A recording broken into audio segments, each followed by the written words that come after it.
Hopefully everybody, if you are a member of the Athenaeum and you're sitting by someone who's new, get your eyes on them and welcome them. If you're first time here, I hope that doesn't make you feel weird, right? But your first time here, I hope it is a wonderful experience, that you are as awed and inspired as those of us who are members are by the beauty of this place, by the opportunities for community and for learning. We are a circulating library and community forum that has been around since 1814, and we hope to be around for several centuries more. And we hope that you, if you enjoy what you experienced tonight, will come back for more and will consider joining our membership as well, because we would love to have you among our 2,000 plus and growing members. Tonight, I am delighted to introduce you to a fellow Californian. We had fun kind of finding everybody who went to a UC school, you know, we'll all join, yes. Jake Berman, who is now in New York City. He's a cartographer and writer, artist, and lawyer. He moved from the Bay Area to Philadelphia for law school. Is that correct? No, I live in New York. But he now lives in New York. I live in New York now. But were you ever in Philadelphia? No, I'm just here a lot because there are tons Okay. of friends down here. So I misgot that, but he's got tons of friends. So he's got his Philadelphia bona fides. That's the most important thing for us in Philadelphia. That we're so glad that you're here. One of our members who has read his book already was very helpful and gave me a little bit of information that this book is in-depth historical research about nearly 24 American and Canadian cities. So if he doesn't mention it, just recognize that maybe he hasn't done the research, and you may be the one who is expert on that city. He recounts the evolution of their grand plans for building rapid transit lines, not just subways, but elevated trolleys, streetcars, and even monorails.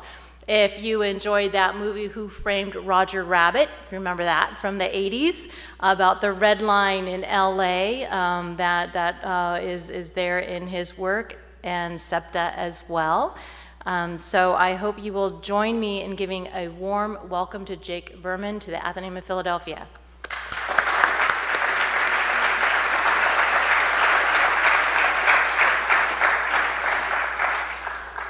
Thanks, Beth. Good evening. Thank you all for coming here. Thank you to the Athenaeum for hosting me. This is the last stop on a 5-month book tour, and I'm extremely gratified to see all of the people be interested in something that started out as a very weird side project in a traffic jam. No, that's not actually a joke, though. The Lost Subways got started a decade and change ago in Los Angeles, where I was living at the time, on the 101 freeway. And the 101 freeway, for those of you who are not familiar with Los Angeles, is my own personal hell. I was stuck behind a fellow with too many bumper stickers in a Jeep and not going anywhere fast for half an hour on the 101 on a hot summer day. And I was thinking to myself, why can't I take the train to work? Why am I stuck behind this idiot? And why can I not just take the train like in New York or Madrid? And unable to find a good answer to that question while stuck in traffic, I said, well, fine, I'll go to the library and I'll start doing some research on this and figure out what happened. And it was then that I stumbled upon a map made around 1920 by a long-dead cartographer showing the old red car system in Los Angeles. It was an advertising map that said in all caps, the largest electric railway system in the world. And I thought to myself, what? In LA? LA is the land of freeways and tacos and palm trees. No one ever told me that LA had the largest electric railway system in the world. So I started delving into this and going down the rabbit hole. And as it turned out, this story of the transit system falling apart and being overtaken by the automobile happened everywhere. In some cities, it was destroyed. Like, the Cincinnati subway was built and left unfinished because it was too deeply connected to a corrupt political machine. The Rochester subway in upstate New York was built and opened and run for 30 years and shut down because the city in its wisdom thought it would be better to convert the thing into an expressway. Totally seriously. And in Minneapolis, well, this will sound like a joke, but it also actually happened. In Minneapolis, it was a conspiracy of the Minneapolis mob, a finance bro from New York, and a corrupt lawyer that took down the streetcar system. This is Minneapolis, by the way, is the only city where this conspiracy actually took place. It didn't happen anywhere else, and that includes Philadelphia. In some places, you have a transit system which was just left incomplete. Like, there's the Geary Boulevard subway in San Francisco, or for those of you who live in Northeast Philly, the Roosevelt Boulevard subway, which people have been trying to get for decades. And then there are some transit systems which never got to reach their potential of what they could have been. And in this sense, they're like that Philadelphia legend, Carson Wentz. This, they are I'm totally serious, that Carson Wentz and Ben Simmons are like the commuter tunnel between Temple and 30th Street. Now, yeah, this is the commuter tunnel that runs through Center City, which was supposed to be a fourth subway line running all the way out to the suburbs. The tunnel opened in 1984 to great fanfare, and it was the product of 2 and change decades worth of work. Now, the original idea is that a train would arrive every 15 minutes between Bryn Mawr, run through Center City, and then all the way out to Jenkintown in the other direction. And most of the branches of the commuter lines that run through the tunnel would run every half hour or so. It was designed to be modeled after the S-Bahns, or Schnellbahns, the fast trains, literally, that exist in the German-speaking lands. I can personally attest that that never actually happened. I got on it last night to go visit a friend in Malvern. I missed my train at Suburban by 2 or 3 minutes, and I had to wait on the platform for an hour. And this is a common experience, and it's rather unfortunate, because the experience of SEPTA's regional rail is very much opposed to the German philosophies that it was originally intended to use.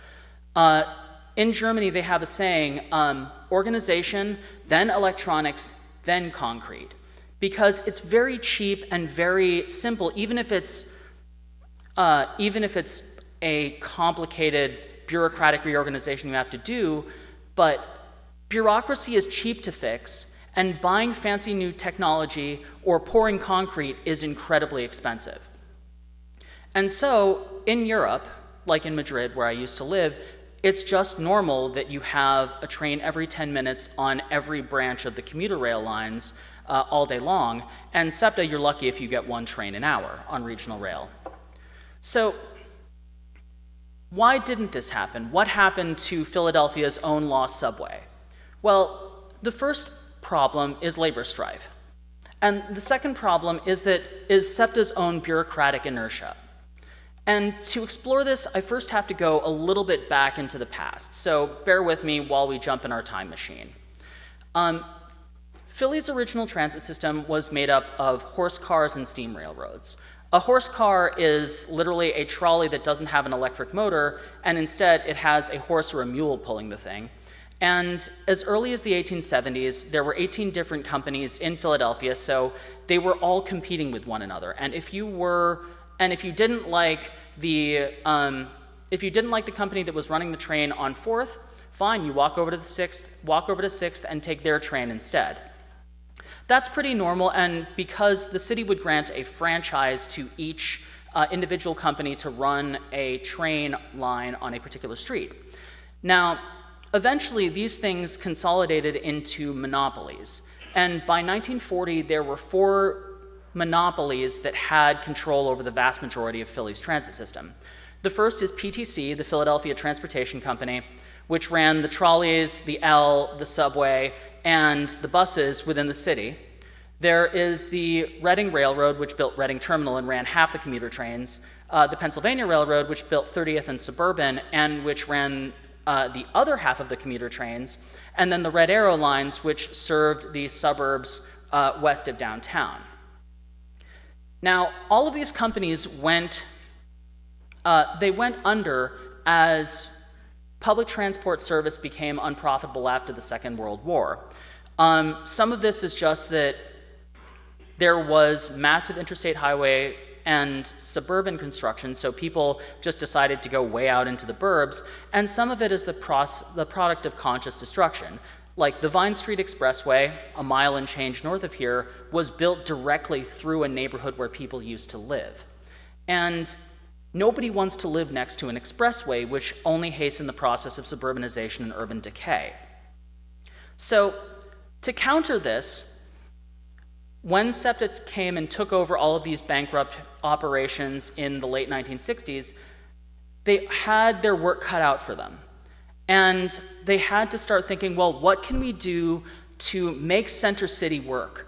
What can we do to help support Center City against these tectonic forces of suburbanization and eventually deindustrialization? Well, their idea was simple. It was to connect Reading Terminal, it was to connect the dead-end lines that ran into Reading Terminal with the dead-end lines that ran into Suburban, and connect the two with a tunnel underneath Center City, Philadelphia. That's the commuter tunnel that we have.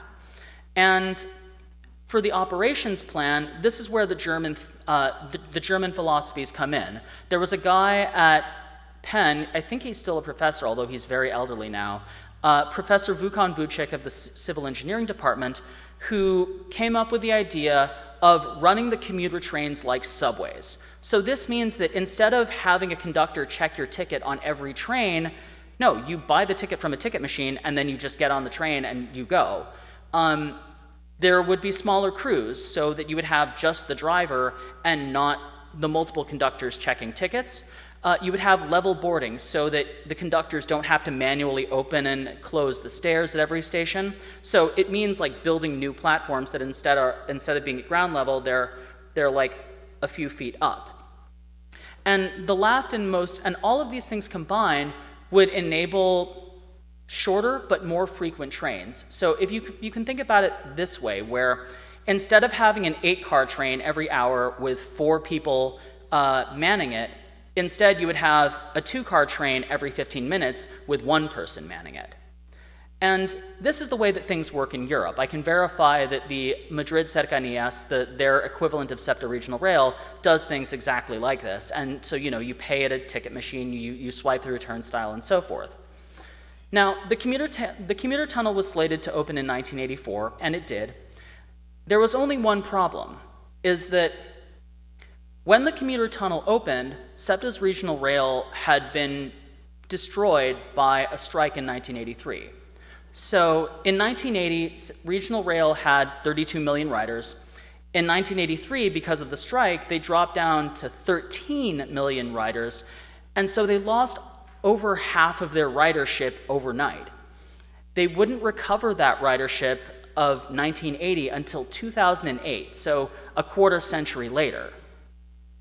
Now,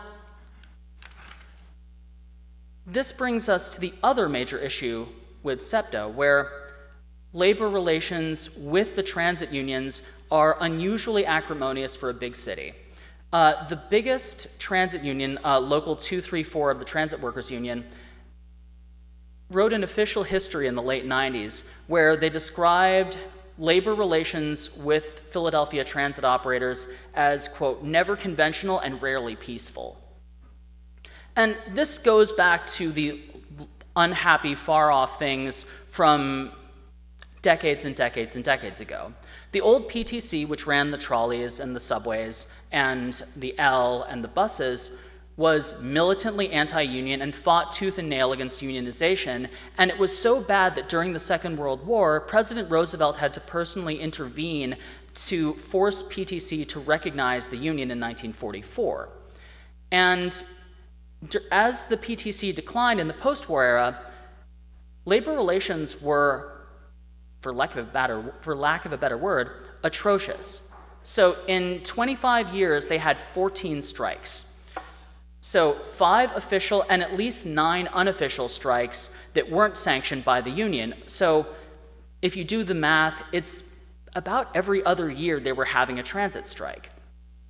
And this militancy continued even after SEPTA took things over in the late 60s.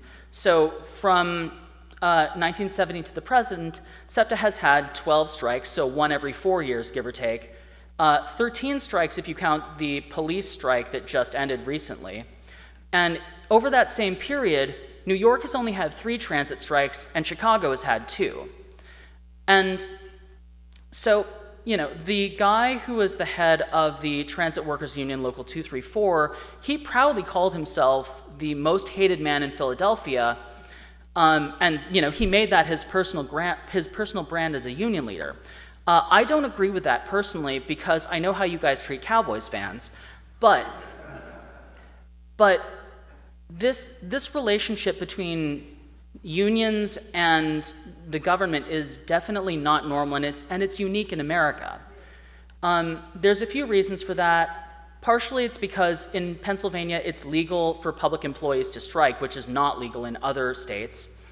Partially it's because Philly is a traditional union town, and a lot of big political machers depend on union support, and so they're willing to play ball with the transit unions if a strike comes down. And for me, I'm not sure whether all of this militancy has actually been good for the workers themselves. When I was writing the book and doing my final edits in 2022, the starting salary for a SEPTA driver was $19 an hour, and in New York, the starting salary was $25. In Pittsburgh, it's $21, and in DC, it's $28. So I'm honestly not sure what the workers are getting for all of this militancy, but I'm also not a labor expert for what it's worth. Now, the other major factor in this is just the nature of SEPTA itself, where SEPTA is famously hidebound among transit agencies. And you can see examples of this, like, for instance, with tokens, right? They just got rid of tokens 3 or 4 months ago. And New York junked the token 20 years ago, Chicago junked them 25 years ago, DC never had tokens at all, and San Francisco's BART system never had tokens either. And these transit systems have been around since Dick Nixon was president. And this is a symptom of a larger problem of SEPTA's organization. That is, it's hard to reform, and there isn't particular level of accountability like it was in the old days. So in the old days, the PTC ultimately answered to the city council.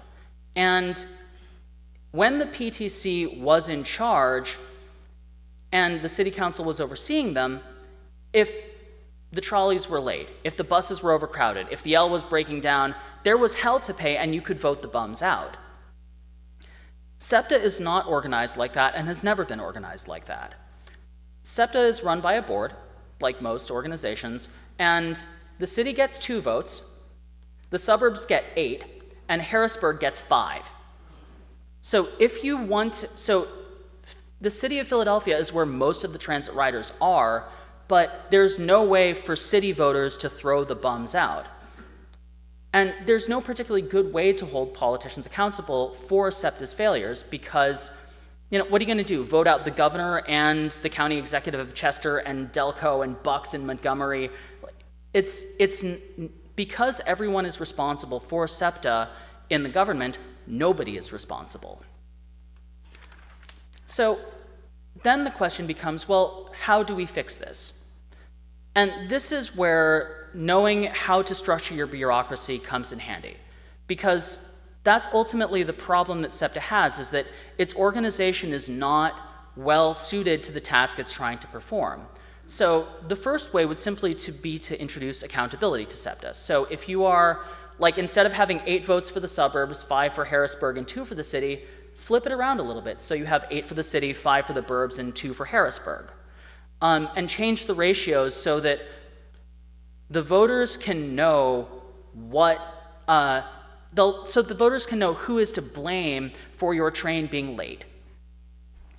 Because these types of reforms that Professor Vucic proposed 40 years ago are the exact same ones that SEPTA and the city are talking about doing for the next 20 years. They have a 2045 long-range plan that basically is to implement Professor Vucic's plan from 1984. And so that means, you know, ticket machines at every station, so you don't have to have a conductor check your ticket. Platforms that are at the level of the train. The same fares within the city to travel within the city as regardless of what you're taking. So if it's a trolley, the commuter rail, the bus, whatever it is that you're taking, it's the same price. And all of that allows you to have more trains and to run shorter trains and run more trains. So like I said, instead of an 8-car train once an hour, you have a 2-car train every 15 minutes. So, but with all of this said, I'm not trying to be a Debbie Downer, right? Because, like, I mean, basically, hating on SEPTA is a municipal sport. The way that, I mean, it's basically that and like complaining about the Eagles even when they win. Like, what I'm saying is that these things can be fixed, right? Institutions and the design of these institutions they're ultimately human creations that we as a society decide to make. And systems like these are not handed down on Mount Sinai. Like, there's no tablet saying, thou shalt have 4 crew members per train and only 1 train per hour on the Paoli-Thorndale line. No, that's not how it works. And things can be better. And I wrote the book ultimately because things should be better. But that requires knowing what needs to be fixed and having a certain level of introspection about what we can learn from other places. And in a sense, America is a country about innovation, and we try very hard to be a very innovative country that is inventing everything new. But when it comes to public transport, it's more a question of imitation. And there is nothing wrong with copying the people who really know what they're doing. Because we can make these systems better, but it requires actually doing it. So, questions? Yes. Yes.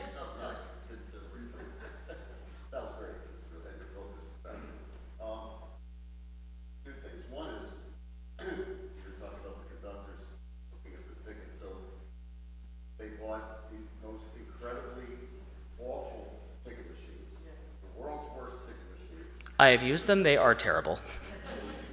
And they put in all those gates. And of course, they put in gates when the Lindewall line had high gates, except to put in low gates. Mm-hmm. Right? So everybody's jumping over all the gates wherever you are, whether you're on the L69th Street or down at Penn Center. I see people jumping all the time. Mm-hmm. Now they're going to have to replace all those with high gates. Maybe. Mm-hmm. Okay? So you buy a ticket after you wait all that time for that lousy machine, and then you get on the train, and guess what? The conductors are still checking everybody. Right. That's one thing. The other is, you didn't mention Amtrak, which to me, I think is one of the biggest obstacles to everything you talked about. Because Amtrak controls most of the lines. Right. So until SEPTA builds tunnels or flyovers and gets a hold of their own tracks and extricates themselves from Amtrak, that's always going to be a big obstacle, and that's what affects the schedule. Well, at least I think that there is a model to be used with Amtrak to deal with Amtrak and Jersey Transit and the other agencies that own trackage within Greater Philadelphia. Specifically, there is a really great German model called the Verkehrsbund, forgive me, my German is terrible, where the various train operators operate as a cooperative, and they share tickets so that if you're going, say, from Paoli to 30th, you can just jump on an Amtrak train, and at the back end, they've organized themselves so that they will cross honor each other's tickets. And fine, if it means you just get on there and you have to hold the bar for the trip from Paoli to the city, then fine. And I think the cooperative model is something that would be very useful because there's so much shared trackage, and I don't think that there's anybody waiting in the wings to build a large-scale high-speed rail system that shifts Amtrak off the main line. But SEPTA has to work around all the Amtrak trains. If the Amtrak trains are scheduled at certain times, SEPTA cannot operate a train. Oh, no, I know. It's that, like these kinds of turf wars are dumb, quite frankly, and they need to learn to play along. Yes? Yeah, great presentation. I want to add a bit of commentary about sort of why the SEPTA board is shaped like this, coming from local. So PTC, Development Technical, was acquired in 1968, but SEPTA Right. was already existing before then. In fact, SEPTA was created as sort of this five-county cooperative that sprang up to coordinate the Pennsylvania and Reading's railroad schedules to provide that frequent service, like you said. There was this very strong tradition back in the 60s, right, when when all the other major city private transit companies were already being municipalized and nationalized. PTC was the last major private transit company in the U.S. to actually stay independent until the late 60s. Yeah, I think it's them in New Orleans. So they were very adamant about their board basically trying to say that we can stay independent ourselves, we don't need SEPTA. And so they were Right. basically fighting back and forth for a number of years in the 60s to try to basically wrestle control. And so SEPTA basically had to buy out PTC's remaining shares in order to acquire it. And that's sort of why they were never, that's why the city basically, that representation fell by the wayside, and basically they were never granted that additional board seats that ridership and that service would have sort of justified. Oh, that's interesting. I thought it was just a. Oh, that's interesting. I was under the impression that was because it was just like one of those standard arrangements where they give each county equal weight, but the city has a. Because of the original initiation of SEPTA, which Right. Okay. Gotcha. was the five-county thing. So PTC was an acquisition, Red Arrow was an acquisition, Mm-hmm. so that was a purely financial transaction that never carried that. Oh, so that's why the city transit stuff never got. Okay, that's interesting. Okay, so sorry. This was a very dense and complicated question, but essentially it's very standard in North American transport, especially for commuter rail, to have equal representation of the various counties that are involved in running a particular system. And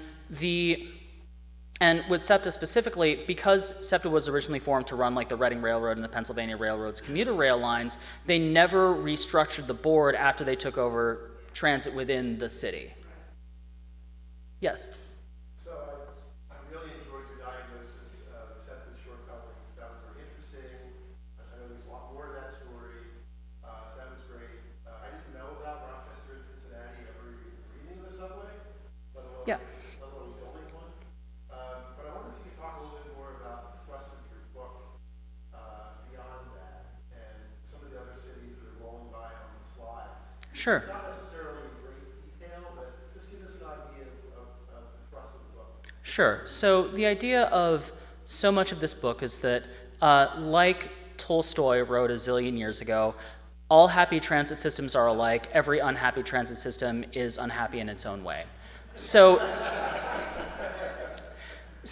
if you're going to try to diagnose the issues of, say, of SEPTA, it comes down to this, you're talking about fundamentally labor issues and governance issues, and they go hand in hand.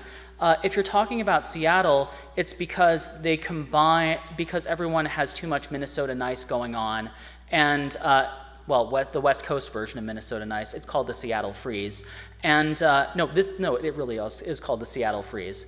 And so people go and they talk every issue to death in Seattle, which means that there was a period in Seattle, for instance, where there were two competing large-scale transit projects for the entire metropolitan area, and one of them was a monorail where the idea came from a crazy taxi driver, and the other it's a guy named Dick Falconberry who just collected signatures and put it on the ballot, and people are like, oh great, a monorail, and it won't cost us anything? Great, fantastic.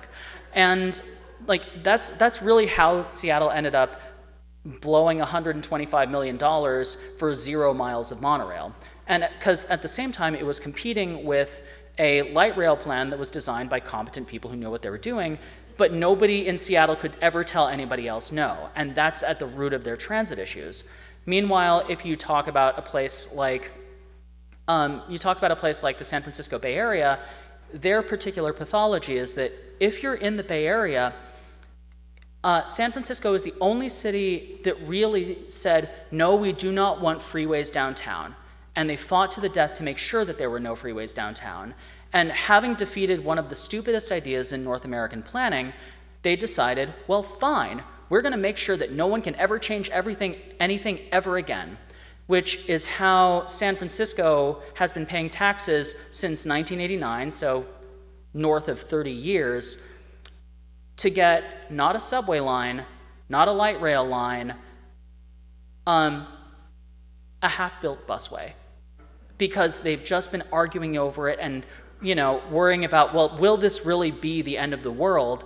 Well, and decades and decades of environmental litigation, because really, guys, the true purpose of environmental law is to prevent people from having better bus service. But it really varies depending on the city that you're in, and that is the kind of thing that I'm trying to tell about each place, and it says something culturally about a particular place and the way that they work. So if you think about Miami, right, their entire transit history is just a litany of stupid real estate schemes. Like in the 1920s, the original streetcar system of the early days of Miami was built by delightfully sketchy real estate developers. And these are the kinds of people who would sell land that was technically underwater. I'm totally serious, if you drive across the Julia Tuttle Causeway in Miami, you will see the remnants of an unfinished artificial island from the 1920s built by one of those crooked real estate developers. And this Isola di Lando development, it just fell apart when the Florida land boom crashed, and then nothing happened to it. And then, if you fast forward a few decades to the 1980s, Miami decided, well, fine, we are going to build this large-scale subway to keep up with the Joneses because DC built a subway and San Francisco built a subway. We need to jump on this bandwagon. So what did they do? Well, they ran out of money halfway through, and, well, Reagan said when the thing was opened, it would have been cheaper to buy everyone a limousine. And so, but Miami being Miami, fast forward another 40 years, and Miami decides, you know what, we really should extend our rapid transit lines from the mainland of Miami to Miami Beach, which is an island across the coast. So what's the sensible way of doing that? Well, just build a bridge. Or pay money and build a bridge in the normal way that one does this. But instead, the Miami-Dade County, in its wisdom, decided to enter into a deal with a Malaysian gambling conglomerate to build a monorail across Biscayne Bay. Now, would this monorail be compatible with any of the equipment that they had in Miami at the time? Absolutely not. It's a monorail, and they don't have a monorail in Miami. But in exchange for this Malaysian gambling conglomerate getting this authority to build a monorail, well, great. What does the gambling conglomerate get in return? The world's largest casino. That is the spirit of Miami, is that kind of shameless real estate hustling combined with casual corruption. The almost a devil, Right, exactly. A very attractive devil. Everyone's attractive in Miami. Yes? Any good examples? Good examples. Okay, so this is going to be slightly sacrilegious, but Pittsburgh and Houston do a really good job of focusing development near their transit systems. And Pittsburgh is a great example of a mid-sized city that has done really good things by building dedicated roadways and stations for their buses. So their buses can bypass the turnpike, and they run very quickly, and they get much higher ridership than comparable Rust Belt cities. Houston, which is all suburban sprawl, did something where they said, we're going to keep loosey-goosey land regulations near our light rail lines, and so the amount of development matches the value of the land, and this way Houston only built its trolley lines downtown. But they did it in such a way that they get much more bang for their buck than they do in, say, Dallas, where they run lines out to the suburbs and they don't put anything near the stations. Also, Canadians do it better. Vancouver, Montreal, Toronto all have those kinds of things. This came back from Montreal. They're building a subway along Yeah, no, that is Montreal. Yes? Going back to subject for a moment, and what good, following on with good things, I just venture to say that probably at least half the people in this audience have a little card in their wallet if it's issued by SEPTA, and you don't pay a dime to provide SEPTA. And I don't know of any other city where persons over 65 years old ride the rails, the subways, the buses. They have, yeah, they have heavily discounted passes in San Francisco, but I don't recall them being free. No, it's a really good thing that SEPTA does. Like, I'm not here just to trash them just for the sake of trashing them. I have plenty of Haterade available, but not for this. Yes, in the corner?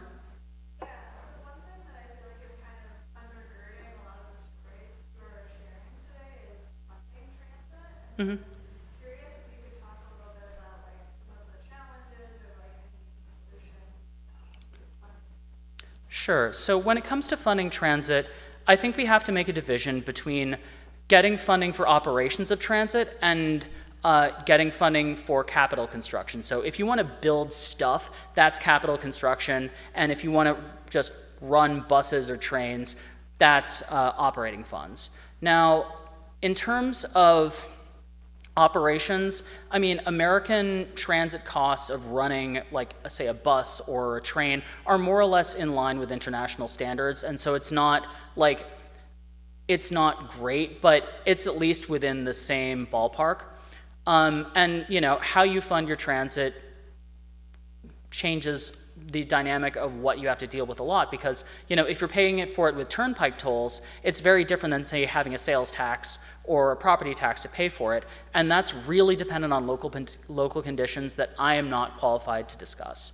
As far as capital construction, that's a whole different bag, because the United States has not, and Canada for that matter, have not done large-scale capital construction in decades. Like, the last real big bang project in Greater Philadelphia was the commuter tunnel, and that opened in '84, which is 40 years ago now.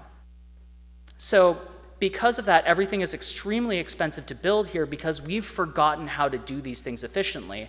And it's one of those things where you really do need to import foreign expertise who know how to do these things at large scale. And there's a great example of Istanbul where they started by importing foreign experts in subway construction to train their people, and a decade or two later, they now have all of that institutional knowledge that they can do everything in-house. But in terms of getting money for it, I think it really has to, yes, there has to be money for it, but it also has to be about building things cheaper and better and getting more value for your money. Yes? Will Cincinnati ever use its constructed subway? No. And the reason is that well, I mean, I do not have a crystal ball. I won't give a straight no. I am still a lawyer. But in Cincinnati, the Cincinnati subway will never be used just because the demographics of the place have changed so much. So when they were building the Cincinnati subway a century ago, the city of Cincinnati had 400,000 people, and pretty much everybody walked or took the train or took the bus to get anywhere. And nowadays, Cincinnati City has 300,000 people, and almost everyone has access to a car. And so getting high-capacity transit like a light rail line or a proper subway line on that route doesn't make a whole lot of sense given the investment. About 20 years ago, the Regional Transit Authority, I swear to God, it's called SORTA. Yeah, SORTA. Southeastern Ohio Regional Transit Authority, SORTA. And so SORTA put something on the ballot to say, well, we're going to build out this massive light rail system to cover the whole metropolis. And the problem was they proposed a tax in the wake of race riots, which tarred the whole project from the start. And because the county was nearly bankrupt because they funded the world's stupidest football stadium. And because of that, the electorate was in no mood to reuse the subway. And so fast forward to more recent times, and Cincinnati passed a transit tax to improve its public transport, but there's no major capital construction there. It's mostly just buses. Yes. The DC subway has worked out extremely well. I mean, it occasionally catches fire, but the DC subway system learned all of the lessons that were done wrong from the BART system in San Francisco. So for those of you who are not familiar with the San Francisco Bay Area, in the 1960s, after the freeway plans fell through, San Francisco decided to build a metropolitan subway system for the entire region. And because it was the 1960s, they were like, we're going to do this in the most futuristic way possible. So they made lots of really questionable decisions because they're like, it's the future, who cares? And so for instance, they had instead of having the tracks be 4 feet 8.5 inches apart, which is standard the world over, they said, you know what, how about let's do it 5'6"? Or, instead of having these trains that are made of steel, which doesn't rust and it's pretty cheap to build, well, no, let's build them of aluminum. And or how about instead of having drivers, let's have this fancy experimental kind of not functional automatic train control system that is, well, how do I say this? When they tested it out, one of the trains just ran through the barriers and then went off the elevated and into the parking lot. So and when DC designed the metro, they learned all of the lessons that San Francisco did not. So they did think, in San Francisco, for instance, they ran their subway, a lot of them run in the median of an expressway. Now, nobody wants to live next to an expressway, so it's really hard to get stuff, to get people to go and take the train, because nobody wants to live next to an expressway. Nobody wants to walk to the train if you have to cross into a freeway median. And in DC, they said, fine, we're going to run it underneath major streets so that the satellite suburban cities can develop proper downtown cores. So if you go to Silver Spring or Bethesda in Maryland or Arlington in Virginia, they made a conscious effort to put stuff near their stations, which did not happen in the Bay Area. So they learned their lessons. And because of that, the DC Metro has significantly higher ridership than you would expect for a city of its size. Yes?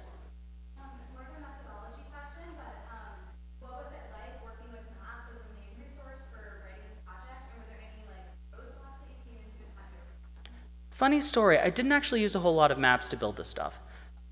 So the problem with sources for something like this, where the Interurban Electric Railways of Cleveland, Ohio, with stuff like this, I would actually rely more heavily on tourists' guides from the period, because all of these tourist guides from the early 20th century will have a stop listing of every single cross street and every single stop. So it's possible to cross-index the routes with a period map and to be able to look through and get all of the individual stops and routes down, because the transit maps of the period would just say, well, yeah, there's a trolley on Market, there's a trolley on Filbert, but they're not going to say where the trolley goes or what route number it is. So a lot of it ended up having to reconstruct what a city looked like at the start, and then work backwards from that to figure out just how a city's transit routes were set up. And then after I figure out how a city's transit routes were set up, I spent a lot of time in the archives of, the Philadelphia Free Library, I'm going to give them a shout out as well, to figure out what historical maps of the period looked like. And from there, I would extrapolate, well, let's say that I hop in my time machine and I'm a designer in 1920. What happens if I get to use all of these beautiful colors and to make it full color with budget being no limit? And that's how you get things like this. So the font design or the the color scheme or the types of things that will show up on a map are always going to be dictated by the design ethos of the period. And so what I don't want to do is to produce maps that all look like today's SEPTA map, because it feels wrong to show, say, Vancouver in 1945 using the typefaces and design styles that look totally modern to our eyes. I don't want to be because it doesn't give that air of unreality. If you look at one of these, if you look at any of these maps, this looks like if you jump in your time machine, you can jump on these trains, and that's what I was going for. Yes?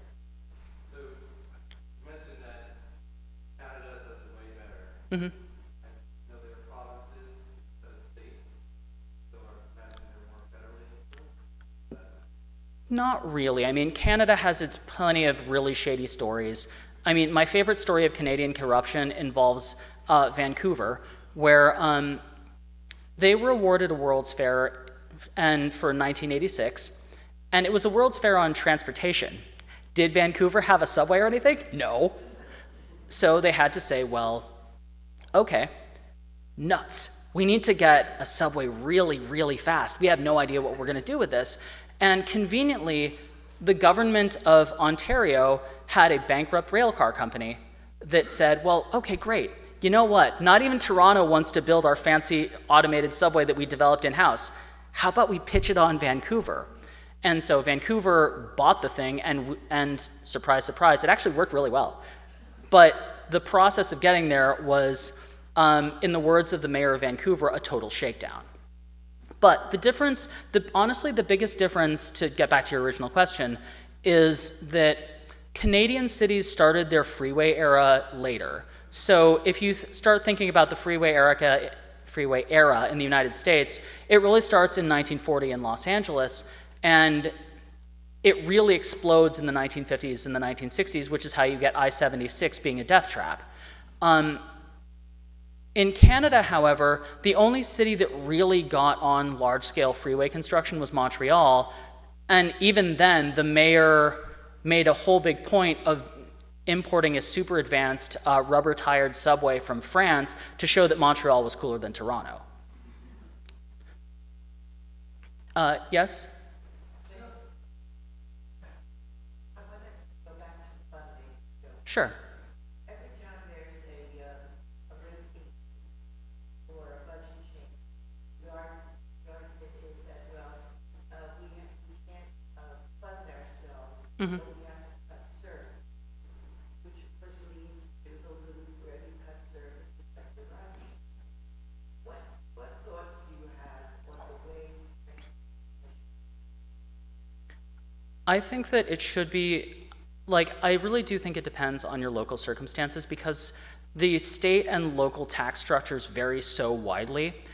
In a place like in California, for instance, it's pretty standard to fund public transport with sales taxes. In Michigan, they fund them with property taxes. In Pittsburgh, they fund them with turnpike tolls. And so it really comes down to, well, where can you get the money from and what makes sense given your local situation? Because I'm not super qualified to discuss state and local government funding structures because they vary so widely and because I'm not a tax lawyer. But as I understand it, state and local funding is basically dependent on a three-legged stool of sales, property, and income tax. And you have to pick which leg of the stool you're going to have higher and which lower in order to provide the level of services you need. So if you're a Texan, there is no state income tax, but you pay tons and tons of property tax. If you're a Californian, the property tax is pretty low, but the sales tax and the income tax are also very high. And so that's going to determine how you fund your transit. So I wish I could give a better answer than this, but it really does depend. And then behind? So as a general rule, how important do you see having direct connections to the airport, direct connections to the health? I think that, honestly, having a connection to the airport is a nice to have. It's not necessarily a need to have because airport line ridership tends to be relatively low. I know that SEPTA spends a lot of money on having half-hour service from Center City directly to the airport, and I know it's necessary to appeal to business travelers and so forth and so on. But realistically, transport should be, your choice of mode of transport really needs to be determined by how much stuff is near it. So Philly actually does this really well because it's an old city, and so much of metropolitan Philadelphia is built around these little communities that cluster around the train station because that's how they were designed. If you take the train out the main line all the way out towards Paoli, you know, you can see all of these clusters of shops and houses and apartment buildings near the train stations where they should be, but that's also but you have to use this infrastructure well. Like, there are plenty of examples outside of Philadelphia of places which have superb public transport service, but they use it so poorly that they get almost nothing out of it. So, like, you know, if you just think about it this way, LA has a metro the size of Barcelona's. Nobody takes the train in LA compared to Barcelona. It's an order of magnitude or more, it's an order of magnitude or two fewer riders because LA refuses to allow people to build stuff near train stations. And there are parts of Los Angeles which have high-capacity trolley or subway service that look pretty much identical to what they looked like in 1950. Like, that is a major problem, and it comes down to local land use and being able to use the advantages that you have. Yes? Just one last question. One last question. Okay. Yes? So you mentioned Madrid, Chicago, New York. Those are cities where people take big pride in their subway system. Mm-hmm. To the point where very corrupt politicians were not able to pass the railway system. Mm-hmm. Madrid being a great example of that. Yeah. On the contrary, we have these post-industrial mega cities Mm-hmm. where people take pride in being able to drive everywhere. Right. To the point where this is almost a political scam. Mm-hmm. So my question is there any hope? Can we actually change the minds of people to continue to develop public transit? So my position on this is that people of all races, classes, colors, and creeds will take the bus or take the train if it's fast, frequent, it goes where you need to go, and it's reliable. And if you have all four of those things, it doesn't really matter whether it's a bus, as in Pittsburgh, or a subway, as in New York, or you know, even a monorail, although I don't know any examples of functioning monorails. But if you had a monorail, yes, it would work if it satisfied all of those conditions. But this is really a question about making it work and then getting people to get on it, as opposed to something that you can really convince people to do. You really need to get your service right. And it was interesting, a couple of years ago, I was in Tel Aviv, of all places, and they have an extremely efficient bus system that everyone uses, and it's because it satisfies those criteria. Not necessarily because people have strong opinions about cars versus buses. And I see we're out of time, so thank you all for coming.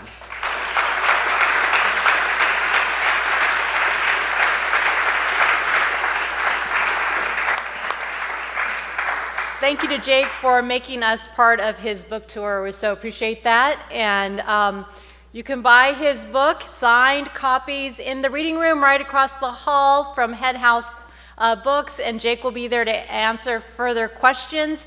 If you enjoyed tonight, you want to come to more things, if you're a young adult, we are kicking off our Young Friends Film Discussion Club on Saturday morning, doing Everything Everywhere All at Once, one of the best movies of 2022, so join in that. If you're available Monday, come to see New Leaf, a 1971 movie with Carrie Rickey starring Elaine May and Walter Matthau. There's still room there.